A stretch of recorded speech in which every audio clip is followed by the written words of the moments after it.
Selamat datang Mbak Umi. Iya, Ibu. Assalamualaikum Mbak Umi. Waalaikumsalam warahmatullahi wabarakatuh. Gimana kabarnya hari ini Mbak Umi? Alhamdulillah sehat, Ibu. Alhamdulillah, Ibu juga sehat. Bapak Ibu sehat Mbak Umi? Alhamdulillah, dari berkat doa jenengan juga sehat semua keluarga. Alhamdulillah kalau sehat semuanya. Sekarang ini memang yang terpenting sehat ya Mbak ya, karena memang kondisinya sedang pandemi, banyak orang-orang di sekitar kita itu yang kurang sehat atau sakit. Nah, kita yang diberi kesehatan ini alhamdulillah ya, nikmat yang luar biasa diberikan kesehatan. Mbak Umi, sudah sarapan apa belum tadi pagi? Alhamdulillah sudah, Bu. Sudah. Sarapan apa? Sayur kemarin. Sarapannya sayur kemarin. Oh ya, nggak apa-apa. Yang penting sudah sarapan, yang penting sehat gitu ya Mbak ya. Ya, Ibu. Alhamdulillah.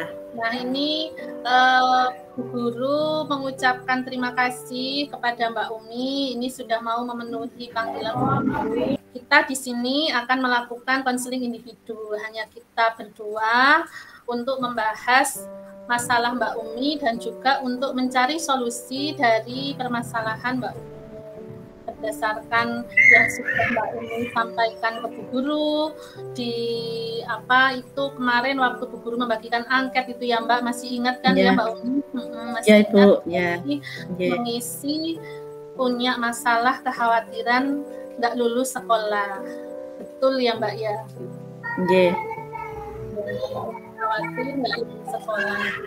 Nah, sebelum nanti kita membahas tentang permasalahan Mbak Umi dan juga solusinya nanti bagaimana untuk mengatasi kekhawatiran itu, di sini Bu Guru sampaikan bahwa Mbak Umi nggak perlu istilahnya ini khawatir atau takut masalahnya nanti akan diceritakan ke orang lain dalam konseling. Ya Ibu, terima kasih sekali. Ya, kita ada beberapa asas. Yang pertama, Bu Guru ingin Mbak Umi terbuka menceritakan masalahnya. Jadi nggak usah ditutup-tutupi, ceritakan saja permasalahan Mbak Umi itu apa saja. Kemudian kita juga akan menjaga kerahasiaan dari apa yang sudah diceritakan oleh Mbak Umi kepada Bu Guru. Terus kita juga bekerja sama ya bareng-bareng, jadi nanti solusinya bukan dari Bu Guru tapi dari kita berdua, dari Mbak Umi dan juga saya. Selanjutnya nanti Mbak Umi yang akan mengambil keputusan untuk menyelesaikan permasalahan Mbak Umi seperti itu. Kira-kira sudah bisa dilanjut Mbak Umi? Iya Ibu. Ya. Baik, berhubung sudah bisa dilanjut, Bu Guru ingin menanyakan terkait kekhawatiran Mbak Umi nggak lulus. Coba diceritakan kekhawatirannya itu bagaimana? Begini Bu, saya itu gimana nggih? Selama ini itu kan nilainya pas-pasan, dan terus nilainya pas-pasan. Ya, nilainya pas-pasan. Jadi kemarin itu waktu ikut latihan tryout itu juga hasilnya juga kurang memuaskan, padahal saya sudah berusaha untuk belajar itu Ibu dari kemarin-kemarin, tanya ke teman-teman sampai kapan hari itu datang ke rumahnya Mbak Vika, benar-benar mau saya itu pengen bisa cepat paham gitu loh Bu, tapi kok sulit rasanya. Jadi semua pelajaran itu saya nggak ada yang benar-benar dong nyantol, itu nggak ada itu. Jadi dan sekarang kelihatannya kok tuntutannya itu, kemarin kata Pak Anas itu harus minimal tryout itu harus lulus 50% dan saya itu hanya 30%. Jadi gimana Bu? Di 6 mapel itu saya tidak ada yang nilainya paling apa ya Bu ya, yang paling menonjol itu tidak ada loh Bu, semuanya rata-rata.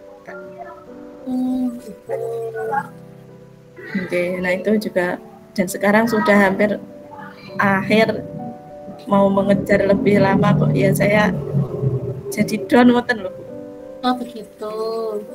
Ya, jadi begini, kalau boleh Ibu simpulkan dari yang Mbak Umi sampaikan itu bahwa Mbak Umi punya kekhawatiran tidak lulus karena merasa kemampuannya belum mencapai target seperti itu, Mbak Umi. Iya. Gitu. Nah, sebelum kita mencari solusi, gitu ya, sebelum kita mencari solusi, yang pertama, Bu Guru perlu meluruskan dulu ini ya Mbak Umi ya tentang tryout yang kemarin itu yang kita selenggarakan itu tryout UTBK, Mbak Umi. Ya, Mbak Umi ada komunikasi atau mungkin miskonsepsi begitu nggih, mungkin Mbak Umi yang memahami bahwa kemarin tryoutnya itu tryout persiapan UTBK untuk masuk ke perguruan tinggi gitu. Kemudian di madrasah gitu, karena kita di madrasah kita mengikuti peraturan dari Kementerian Pendidikan gitu ya, bahwa selama dari tahun 2019 itu kalau masih ingat gitu ya, bahwa memang sudah tidak ada lagi pelaksanaan ujian nasional. Jadi ujian nasional itu bukan penentu kelulusan, tetapi yang berhak menentukan kelulusan itu adalah biasanya yaitu ujian madrasah, ujian madrasah yang mana itu ya menjadi salah satu pertimbangan juga untuk menentukan kelulusan dari semua peserta didik di madrasah tersebut. Selain itu juga penilaian sikap dan lain-lain dari madrasah yang bisa menentukan kelulusan dari siswa-siswi di madrasah. Nah, kalau boleh, tadi Bu Guru sudah meringkas dari apa yang diungkapkan oleh Mbak Umi gitu ya, bahwa Mbak Umi itu khawatir nggak lulus karena merasa kemampuan nggak sesuai target, berarti nilainya juga belum memuaskan gitu. Nah, Bu Guru mau bertanya gitu ya, cara belajarnya Mbak Umi selama ini itu bagaimana, terutama saat mulai pembelajaran daring, karena kita kan full daring ini Mbak Umi. Oke. Nah, gini Bu, di tempat saya itu kan kebetulan sinyalnya agak sulit Ibu, dan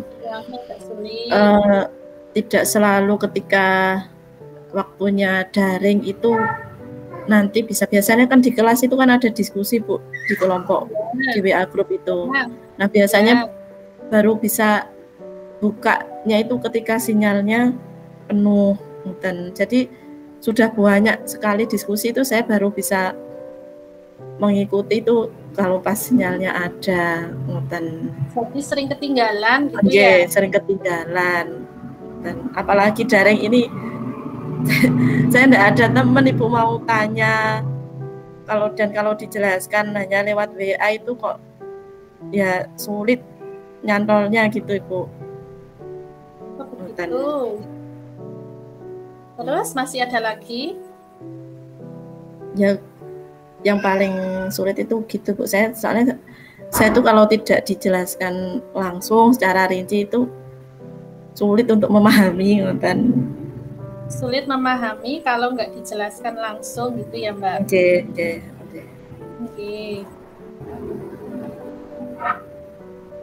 Baik, ini Bu Guru catat dari yang disampaikan oleh Mbak Umi ya.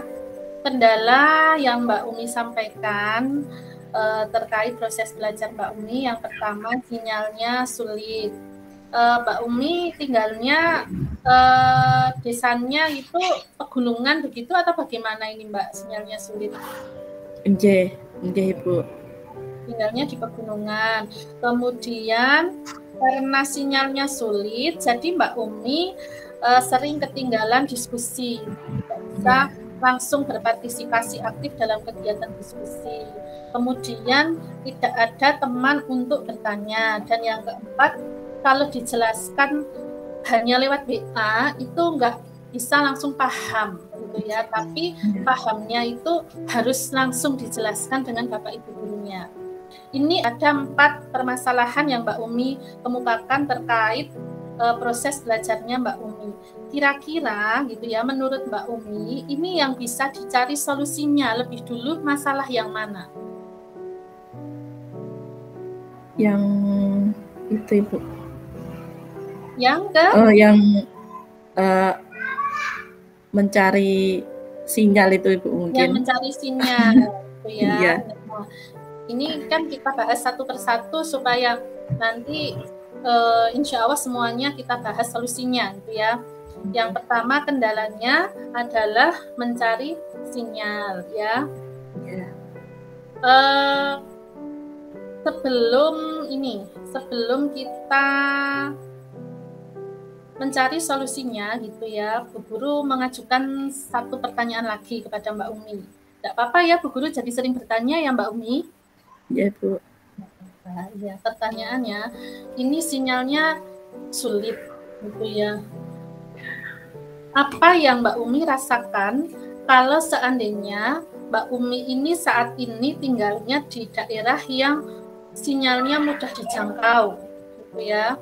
Kemudian ya itu dulu saja ya. Mbak Umi tinggal di daerah yang sinyalnya mudah dijangkau. Perasaan Mbak Umi bagaimana? Tentu akan lebih senang Ibu karena akan lebih mudah menghubungi teman. Setidaknya kalau dari grup kelas tidak paham kan saya mudah menghubungi teman, kita bisa janjian kapan saya boleh ke rumahnya untuk tanya-tanya gitu. Kalau seperti ini kan kadang saya itu ngechat jam 7 gitu nggih Bu. Nanti seperti kemarin itu Mbak Vika itu balasnya masuknya itu jam 9, jadi miss kita. Begitu. Okay. Seneng gitu ya Mbak, jadi bisa dapat informasi cepat gitu ya. Ada info apa dari sekolahan bisa cepat fast respon, ada tugas bisa langsung cepat mengerjakan. Itu yang Mbak Umi rasakan kalau seandainya sinyalnya itu mudah dijangkau gitu ya Mbak. Sekarang Bu Guru minta Mbak Umi untuk coba kalau berikan penilaian antara 0 sampai 10 ya, dibuat skala 0 sampai 10. Kondisi Mbak Umi saat ini itu ya terkait dengan sinyal dulu ya, kita bahas sinyal ya, kendala belajarnya sinyal. Kondisi Mbak Umi ini ada di angka berapa? 0 itu ibaratnya memang benar-benar jelas nggak ada sinyal gitu ya. Kemudian 10 itu adalah perasaan Mbak Umi kalau sinyalnya kuat gitu ya, seperti itu. Nah, coba Mbak Umi berikan penilaian. 6 ke 7 Ibu. 6 ke 7. Okay. 6 ke 7. Kalau 6 ke 7 itu agak menuju bagus itu ya Mbak. Iya, cuma sebenarnya sering gini Bu, tidak langsung diterima oleh teman-teman gitu loh Bu, misalkan saya chat itu.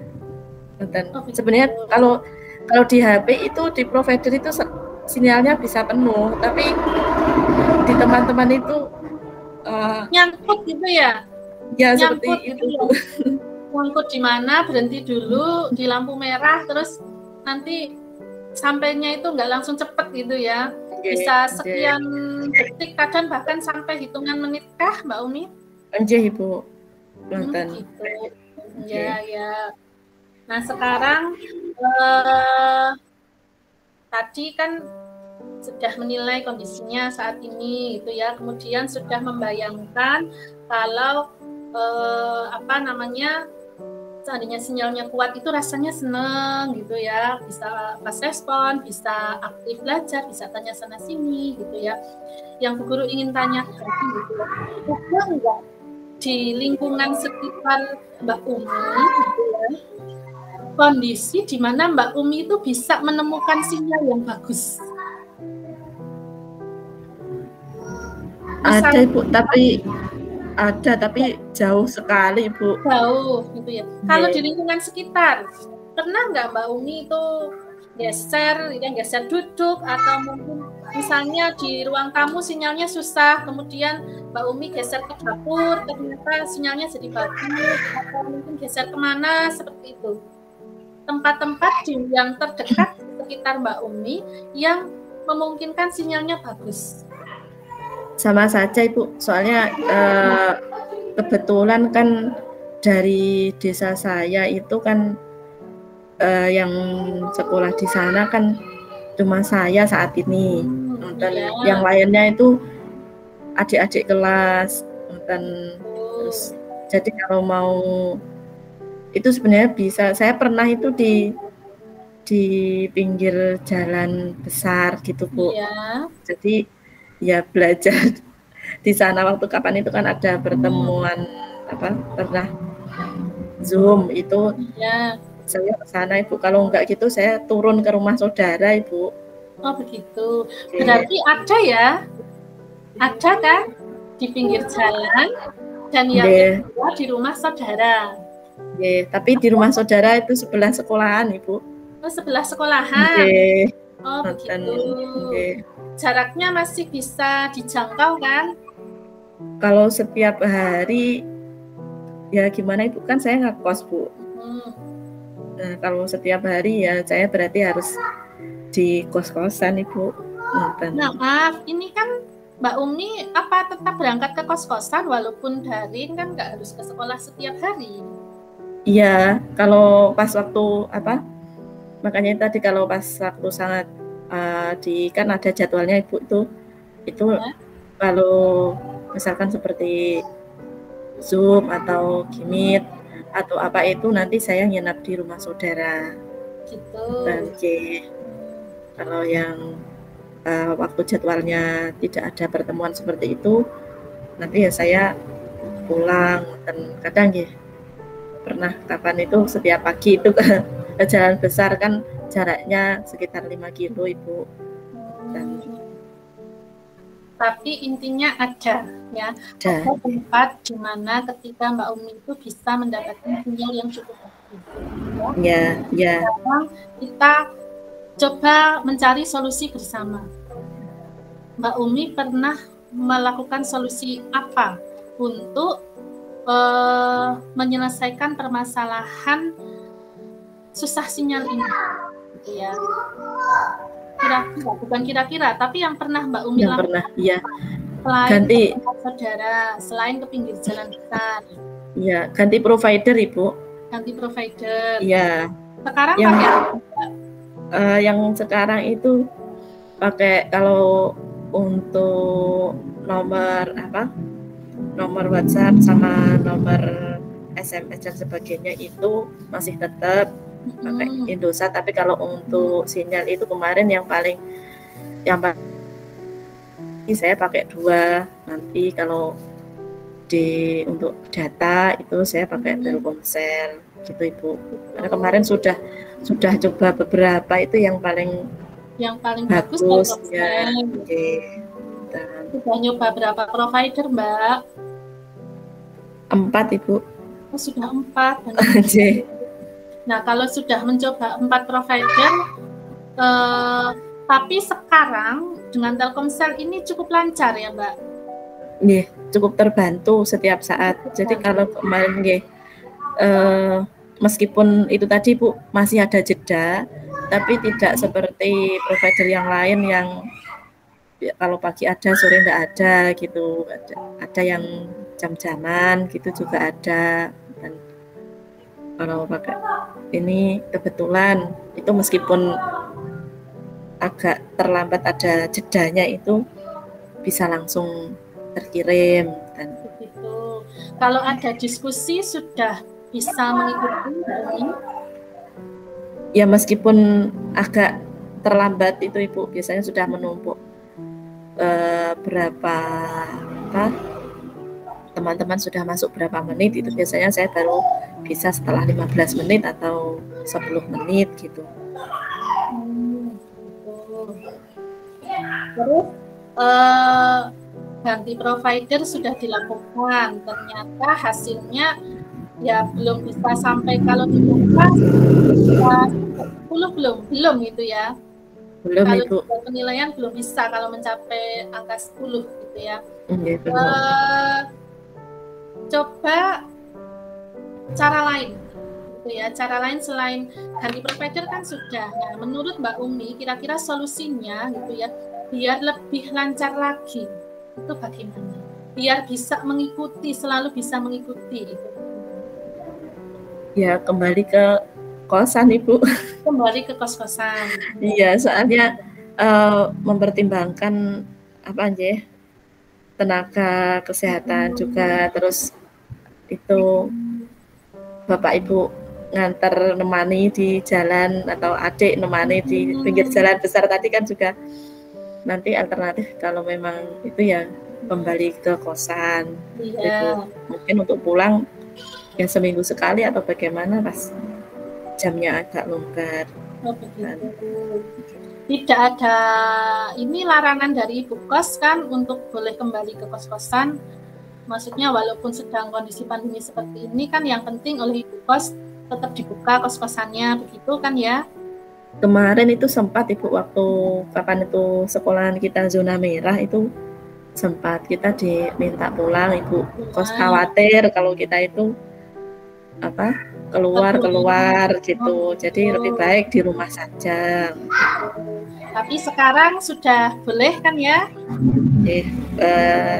Insya Allah boleh Bu, kalau coba saya nanti tanya ibu kos dulu. Baik, berarti untuk permasalahan pertama ini yang mengganggu Mbak Umi sehingga Mbak Umi itu sampai khawatir kalau nggak bisa lulus itu masalah belajarnya Mbak Umi karena sinyalnya susah. Ini Mbak Umi sudah menemukan solusinya, yaitu ganti provider dan kembali ke kos-kosan. Coba solusi yang pertama ini, solusi dari masalah yang pertama ini dicoba di rumah, dicoba dikomunikasikan dengan orang tua gitu ya. Kemudian dicoba dikomunikasikan dengan ibu kos gitu ya. Harapannya semoga kos-kosan juga tetap dibuka, bisa menerima siswa untuk hadir lagi ke kos-kosan, dan bapak ibunya Mbak Umi juga mendukung rencana Mbak Umi karena ini demi kelancaran proses belajarnya Mbak Umi. Tapi menjaga protokol kesehatan karena kesehatan itu yang utama, meskipun di kos-kosan harus tetap jaga protokol kesehatan supaya jangan sampai malah yang niatnya kita ini mencari solusi malah jadi kalau tidak berhati-hati dalam menjaga kesehatan. Seperti itu Mbak Umi. Nah Mbak Umi ini kan permasalahannya yang pertama sinyalnya sulit, tadi sudah kita cari solusinya. Harapannya nanti kalau Mbak Umi sudah dikoskan sinyalnya lancar, nanti kan mudah untuk bertanya ke teman kan ya? Iya, ya Ibu. Ya, mudah kan bisa bertanya ke teman. Kemudian kalau sinyalnya bagus, meskipun pembelajaran daring, meskipun Bapak Ibu guru tidak menjelaskan secara langsung, ada cara lain nggak yang bisa Mbak Umi lakukan untuk masalah yang terakhir? Nanti kan kalau kembali ke kosan itu kan mudah menjangkau ke teman-teman Ibu. Oh, mudah menjangkau ke teman-teman. Ya. Bisa minta teman untuk membantu menjelaskan begitu ya. Iya, nah, alhamdulillah ternyata dari 4 permasalahan yang Mbak Umi kemukakan ini bisa permasalahan yaitu menyelesaikan masalah kuncinya. Seperti itu ya Mbak. Ya itu. Sekarang Bu Guru minta Mbak Umi memberikan penilaian. Penilaian dengan skala 0 sampai 10. 0 itu adalah perasaan Mbak Umi saat tadi datang menemui Bu Guru untuk melakukan konseling ini, dan 10 itu adalah saat masalah Mbak Umi itu sudah terbantu terselesaikan. Kondisi saat ini gimana? Ada di nomor berapa Mbak Umi? Jadi nomor 8 Ibu. Ada di nomor sudah. Ya. Ya, alhamdulillah. Berarti Ya, sudah ada peningkatan ya, bisa ketemu masalahnya sehingga bisa terbantu seperti itu ya Mbak. Jadi tingkat kekhawatirannya sudah turun ya Mbak Umi. Ya, alhamdulillah Ibu. Alhamdulillah. Masih ada waktu sampai nanti ujian di bulan Februari atau Maret gitu ya. Masih ada waktu untuk belajar. Kalau sinyalnya ini sudah lancar, saya yakin Mbak Umi pasti bisa mengejar ketertinggalan. Ya, pasti, doanya Bu. Bisa lulus. Amin, amin. Ya, amin. Nah, berhubung ini kita juga pertemuannya kan terkendala waktu ya Mbak. Sebenarnya Bu Guru masih ingin lebih banyak lagi ngobrolnya dengan Mbak Umi gitu ya. Tapi karena waktu kita terbatas, nanti gantian ada teman lain yang juga ingin ngobrol ke Bu Guru. Jadi pertemuan kita hari ini harus sampai di sini dulu gitu ya. Tadi tugas yang Bu Guru sampaikan ke Mbak Umi adalah Mbak Umi berkomunikasi dengan orang tua terkait rencana Mbak Umi untuk datang ke kos-kosan, ya kembali ke kos-kosan supaya bisa lebih mudah untuk menjangkau sinyalnya. Silahkan nanti dikomunikasikan dengan cara yang baik gitu ya dengan orang tua. Mudah-mudahan orang tua mendukung. Ya Ibu. Mbak Umi, terima kasih Bu Guru ucapkan atas kesediaan Mbak Umi sudah menemui Bu Guru hari ini. Nanti setelah ini jangan lupa Mbak Umi mengisi bukan komitmen tapi lembar kepuasan gitu ya, kepuasan dari konseling hari ini. Nanti silakan diisi. Nanti Bu Guru kirimkan lewat chat ya Mbak linknya untuk mengisi kepuasan layanan konseling individu dan juga evaluasi kegiatan kita hari ini. Ya Bu. Jika ada salah pasti ya selama kita ngobrol-ngobrol ada kata-kata yang tidak berkenan di hati Mbak Umi, Bu Guru minta maaf yang sebesar-besarnya. Semoga Mbak Umi senantiasa diberikan kesehatan dan sukses untuk menjemput semua impiannya Mbak Umi. Amin, amin. Ya, sampai ketemu di pertemuan selanjutnya. Semoga kita diberi kesempatan lagi ya Mbak Umi ya. Ibu, amin. Terima kasih Ibu.